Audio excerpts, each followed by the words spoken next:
Hey guys, so we are about 8 days away from babies, and I thought, why not share what's in my lambing kit and go through everything that I have in my lambing kit that I like to have on hand and why I recommend having it on hand, and kind of give you an idea of what you might want to add into your lambing kit if you are just starting out and you are having your first babies. Okay, so to start off, the first big thing that I recommend over everything is gloves. I use gloves if I need to pull a baby or if I need to help rub off the baby. It really helps to try and minimize your smell that's actually getting on the baby, because if mom decides that she doesn't like the smell or it doesn't smell like her, you might risk the possibility of mom rejecting the baby. So I really recommend wearing gloves. I have pulled without gloves before, but I definitely recommend having gloves in case you need to pull or touch the baby or anything in the beginning, because that definitely will help with the bonding and everything like that. In terms of gloves, I like to keep two sizes on hand. Gosh, cannot talk. I have the really long shoulder length gloves. You see lots of like on vet shows or if you see cattle. So I'll put the long sleeve glove on. I should just like walk around town with this on, see what people think. So I keep the long ones on hand, the long sleeve length, and then I also get just like the small little like plastic gloves, whatever these would be called, small little gloves. I put these ones on top of the shoulder length gloves, so then it's like this, because of course you can't, these ones are so big and my hands are really small. So by putting these small ones on top of the big ones, it holds it together. But then I also have this if I need to reach in. You of course don't want your germs going into mom. So by having the really long glove, then you can reach into mom and you don't have to worry about getting your germs in, but then it's nice and tight on your hand. You might not need it if you have bigger hands, but I definitely recommend getting the smaller gloves to put over top of this. These also are really good too when you're spraying their umbilical cords, because then you don't get iodine on yourself and get it stained, because I have done that a few times and it is not the greatest thing in the world. So in terms of lamb pulling, I do not recommend just wearing your gloves and reaching in and assisting. I like to keep lube on hand so I can lube up my hands before. It really helps so you aren't going into mom, because sometimes they're very tight and then it won't, like, it's much better for her. You won't risk tearing or anything. So yeah, I've got a few of these on hand. Keep a few lubes on hand. They're like saving. Okay, on the birth side of things, I have never had prolapses, but in case I do get a prolapse, I do keep these prolapse spoons, I believe they're called, or prolapse harness. I think the prolapse spoons, I think that's what they're called, on hand in case mom does have a prolapse. But of course I would call the vet first before anything, but I do have these in case I need them. This really nice contraption. So this is a lamb puller. This is if your baby's really stuck. These do help if like the baby has a foot back or something like that, and you can help correct it to come out. Or if you can't really grip onto this, this also will help, similar to chains that you would use on cattle, but just smaller, of course. Chains on a tiny little sheep probably wouldn't be the best outcome for that. Make sure this thing is sterilized before you use it.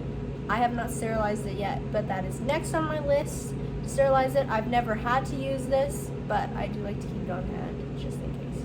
Just like flopping this thing around. It's like a wand. Also, this is, I call it a gunk sucker. I don't know what the actual like word for it would be, like a, I don't know. Use it in hospitals too for newborn babies to like pull up the fluid.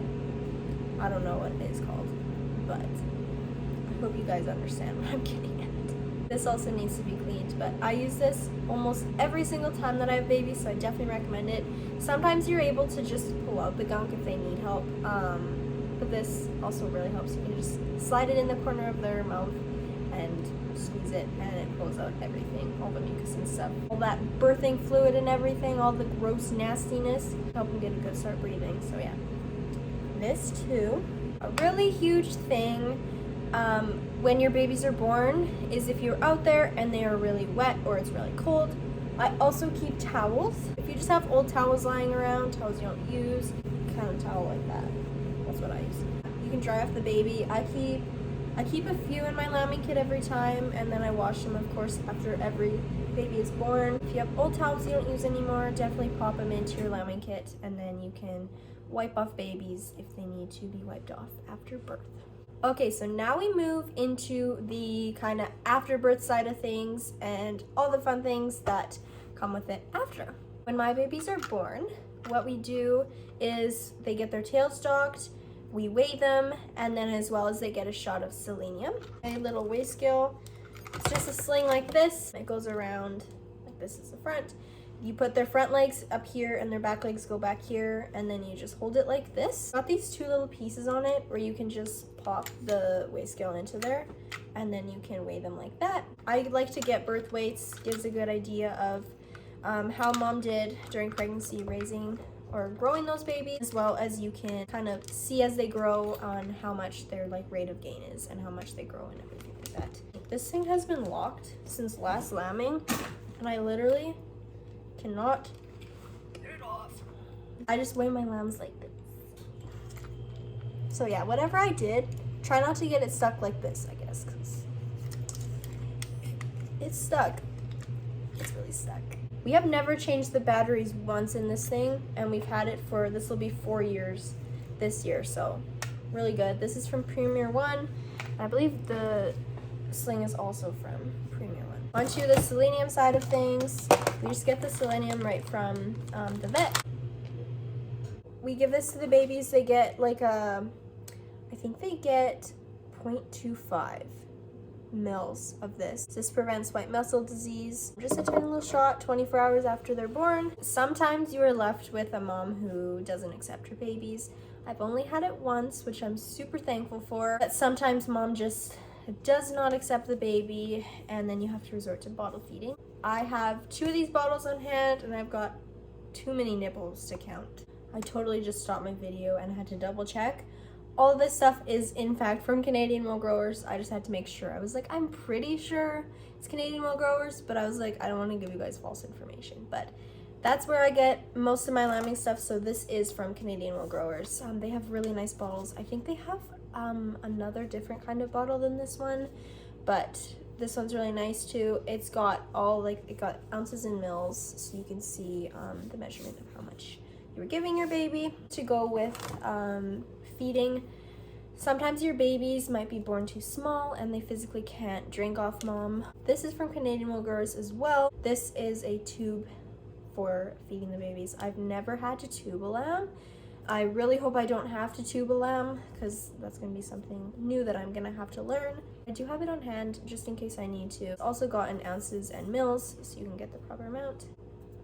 This stuff is what you really need for your babies, and this is really, really essential if your mom is not feeding the baby, or she hasn't come into milk, or if you don't have frozen colostrum on hand, which I don't. It's really important to make sure you have some powdered colostrum, because babies really need to get into them to get a really good start on them. Without colostrum, of course, babies are not going to thrive, so they really need colostrum. That's very essential. So having at least colostrum powder on hand if you can't milk mom, or if you do not have any frozen milk. After the babies are born, I spray their umbilical cords with iodine. I just got my iodine right from the vet, and I keep it in a little spray bottle. Some people will dip, so like pour your iodine in a tiny little cup and then you can dip it. I find spraying is easier for me because then I don't have all that hassle with all the little tiny little cups. You can just hold them in your hands and give them a little spray, and then they won't get any infections or anything on their navels. This next thing won't be for everyone because lots of hair sheep, their tails get left long. My Icelandics are also born with short tails, but my churros have really long tails when they're babies, like basically almost hang right to the ground. I don't want them to have the chance of getting fly strike, and the tails get pretty gross, I find, because they have such long, thick wool on their tails that when they're really long, they start dragging and they collect poop and all those gross things, and I just don't want them to get any sort of infection or anything. This is a castration bander, also works for docking tails. In here, I've got a bunch of different bands. Tail docking I will do within 24 to 48 hours. I don't recommend waiting until they're like a week old or anything, because that would hurt. They fall off in like 3-4 weeks, I think, is when they kind of do that. Sometimes babies can be really silly and really playful and like to be little accidents waiting to happen. So sometimes you need to resort to casting. I have never had to cast, but I do have casting stuff on hand in case. So these would be like the little splints, the like bandage wrap to go around it. This is from UFA, and then this is just like thick like cardboard. Forgot to mention, but my bander and my castration bands, they're all from, I believe they're from Canadian Wool Growers as well. All right, so that is everything in my lambing kit. Now it's just the fun to bundle it all together and make sure that we're all set for babies coming in about a week. So that's really exciting. I can't wait to have more babies bouncing around here. If you guys have any questions, make sure to leave them in the comments and I will try and get back to you as soon as I can. Thanks for watching and I hope you guys have a great rest of your day.